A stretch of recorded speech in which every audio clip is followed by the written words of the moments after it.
An ANOVA is to be done to compare population means for 4 groups with a total sample size of 16. So that's if we added up the data points for each group, we have 16 data points total.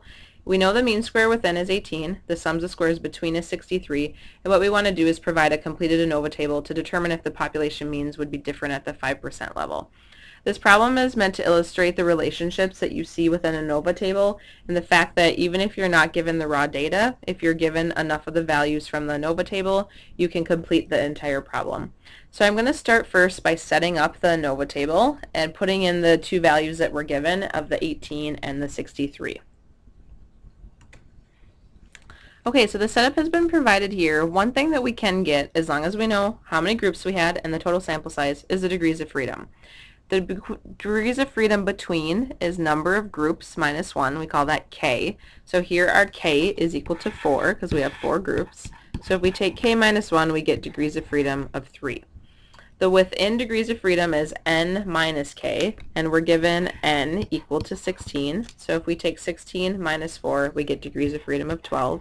Those add up to 15, and we double check that that is 16 minus 1. Now what we can do is find our mean squared between, because we know if we take the sums of squares between over the degrees of freedom, we get our mean squares between. So MSB is SSB over degrees of freedom between, which we have 63 over 3, and that gives us a value of 21. So we can fill that in our table. Other values that are missing are some of our sums of squares. We can reverse this relationship and note that if we take our 18, our mean squared, and multiply back times 12, we're going to get our sums of squares. So that'll give us 216 here.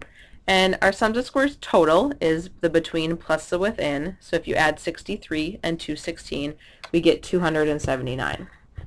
Our f then is our ratio of our mean squares, so 21 divided by 18, and that'll give us 1.167.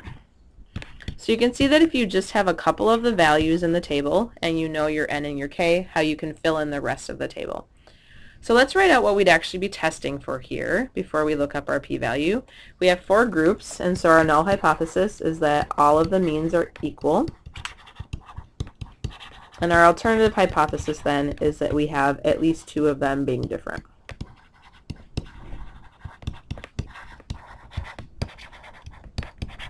We don't want to write mu1 not equal mu2, not equal mu3, not equal mu4, because it doesn't mean they're all different. Just at least 2 are different.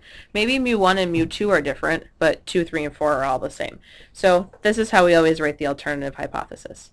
So to look up our p-value, we have degrees of freedom of 3 and 12 that we want to use in our table. 3 along the top, 12 along the side. And in doing so, here's our 3. If we look down a little lower to get to our 12, we are going to find this list of numbers here, where the 3 was this one. So if we look for 1.167, we're going to see it's smaller than our 2.61 from the table. And if our number is smaller, it means it's more in the middle of the distribution, meaning its tail area is larger. So we get a tail area that's bigger than 0.1. So our p-value, which is defined to be that tail area, is greater than 0.1.